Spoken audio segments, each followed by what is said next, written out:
For this video, we're going to be looking at the structure of lipids. We're still focused on form and function. We're still looking at B1.1, but in this case, we're going to be focused on lipids instead of carbohydrates. So we want to be thinking about how does the structure of a lipid influence its capacity, and what ways, comparing lipids and carbohydrates, what ways do variations in their form allow for diversity in their function?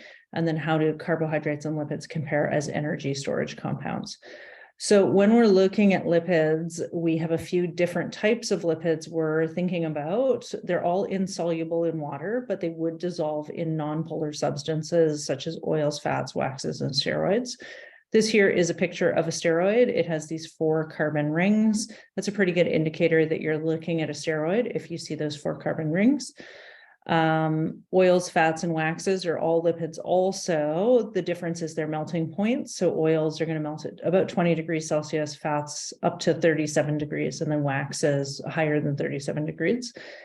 And then also a different kind of lipid we need to be comfortable with is a triglyceride. So triglycerides are found in adipose tissue. They're fully hydrophobic, and adipose tissue are the cells that store triglycerides, fat molecules, in animals. The way that a triglyceride forms is between glycerol as a molecule and these fatty acid tails. So we have a condensation reaction that's occurring here between the carboxyl group, which is the C double bond O OH group, this whole functional unit, to the OH group, which is a hydroxide unit. And that condensation reaction is going to produce water, and it's going to form an ester bond. This is actually quite similar to a phospholipid, like we saw in membranes, except for the fact that a phospholipid membrane is only going to have 2 tails, and it is going to have a phosphate group as well. Additionally, just bouncing back to steroids for a minute, steroids are non-polar, and as we talked about in membranes, non-polar molecules are able to pass through a membrane. So something like a steroid would be able to pass through a membrane. So when we're talking about lipids, we are going to be identifying whether or not they are saturated or unsaturated, and then whether or not they're cis or trans. So fatty acid tails, they're 14 to 20 carbons long. They can have different carbon bonding, but a saturated fat is going to have no double bonds. That means that they are fully saturated with hydrogen. The full amount of hydrogen, that's those little blue circles, are attached to the carbons. Saturated fats are going to have straight chains, and as a byproduct of that, they are solids at room temperature. So about 20 degrees Celsius, they're going to be solid. Unsaturated fats have double bonds in them, and that means that those carbons are not fully saturated with hydrogen molecules. And so that is going to result in the case of cis unsaturated fats. They will have a bent configuration, and they will be liquids at room temperature. Trans unsaturated fats actually remain in a straight line, and this has to do with the hydrogen atoms being on opposing sides. So it causes a type of torsion that results in a straight chain being maintained.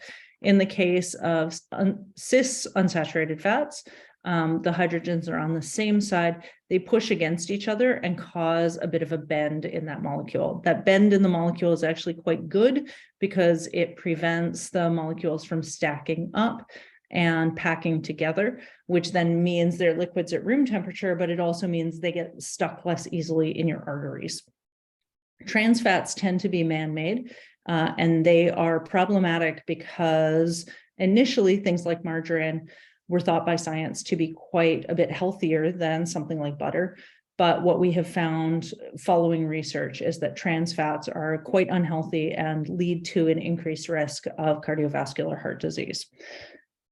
So if we're looking at these 3 molecules here of lipids, saturated, monounsaturated, or polyunsaturated, looking at oleic acid, we see a double bond. So that is going to be monounsaturated. Caproic acid, no double bonds, that is going to be saturated. And linoleic acid has 3 double bonds, so that's going to be polyunsaturated. And are these ones cis or trans isomers? An isomer is a molecule that has the same chemical formula, but the atoms are in a slightly different positioning system. And so we saw how hydrogens could be on the same side or opposite sides of the molecule, and that would be considered an isomer. So in this case, for oleic acid, this is an unsaturated fat because we can see there's that double bond, but it's a straight chain. And so as a result of that, this one is the trans oleic acid, and this would be the cis oleic acid. And then looking at this one, lots of bending going on here. So that would also be a cis isomer of alpha linoleic acid. With energy storage, lipids are used for long-term energy storage, whereas molecules like glycogen are going to be used for shorter-term energy storage. Lipids double the energy storage capacity per gram compared to carbohydrates, and they're hydrophobic, so no water accumulates in cells, which means they're really about 6 times more efficient for storage.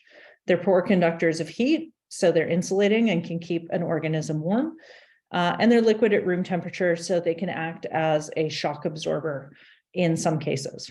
Glycogen is used for short-term storage because it's easier to break down and use quickly.